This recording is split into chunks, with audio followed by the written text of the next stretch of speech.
Welcome everybody to Marquee TV. We've got a really special guest today.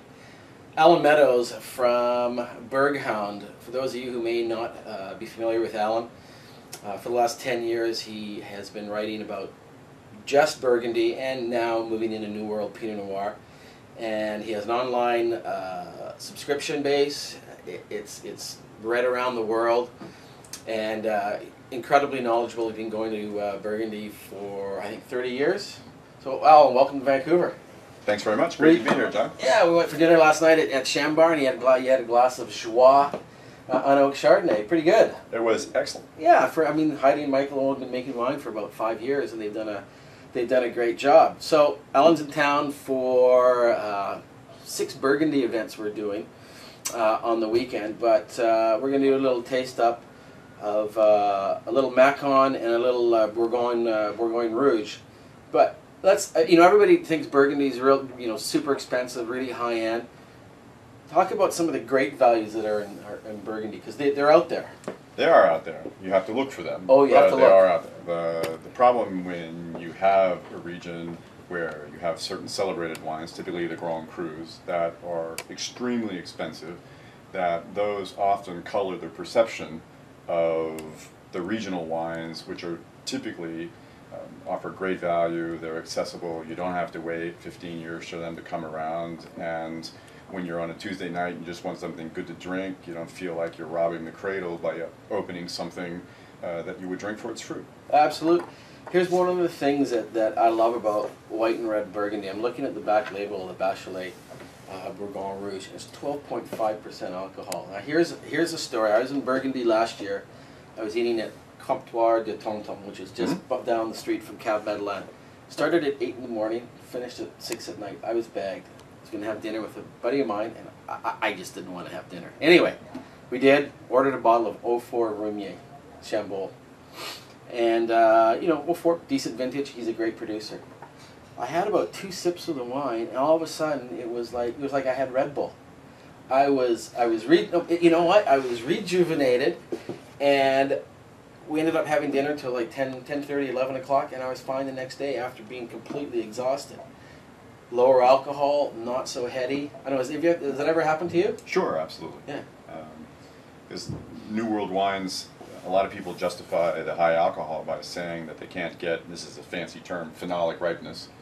Phenolic ripeness very quickly is you had 2 plums and they look exactly identical, but one is ripe and delicious and the other is bitter. Well, this is wine geek speak for ripeness that you can taste. In other words, it's fruit ripeness as opposed to unripeness. And a lot of high alcohol wines are unfortunately justified by saying that I can't get phenolic ripeness without resorting to very, very late picking. And that's why Burgundy is the reverse. You can get phenolic ripeness often before you have sugar ripeness. And so therefore they taste better at lower alcohol levels.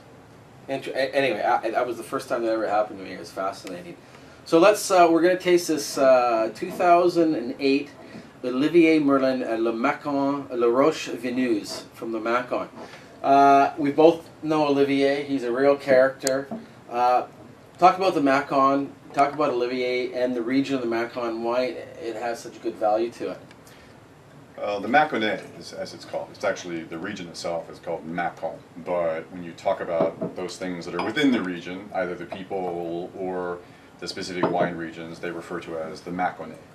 And it is mostly Chardonnay. I would say that 98% of the production that comes out of it is white. And a region that probably all your viewers would have heard of that's very famous is Puy-Frisé. But there are lots of other areas, like this one right here, that offer very, very good value, often because people don't know them very well. But when you can find a very, very good producer, in fact, they refer to Olivier Merlin as the magician of the Mâconnais. And appropriate name, too. Exactly. So this is one of these things where you can drink extremely well by getting an honest wine. They're not expensive. It's something that I actually drink a fair amount of. Yeah, it's like $25 here. And for BC, it might be expensive for an American, but for BC, that's really good for for a Chardonnay that's, you know, organically farmed, old vines, pure, naturally made?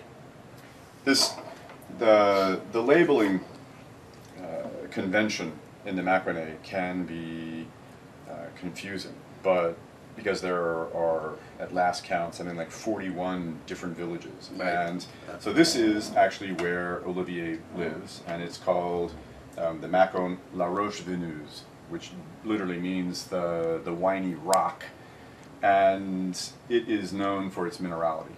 And so there are regions like the difference between Pouilly and Fouissé. Pouilly is very minerally, Fouissé tends to be high clay, less so. But this is where, if you appreciate minerality, you can actually find it at a price that won't break the bank. Cool. Let's taste it. All right.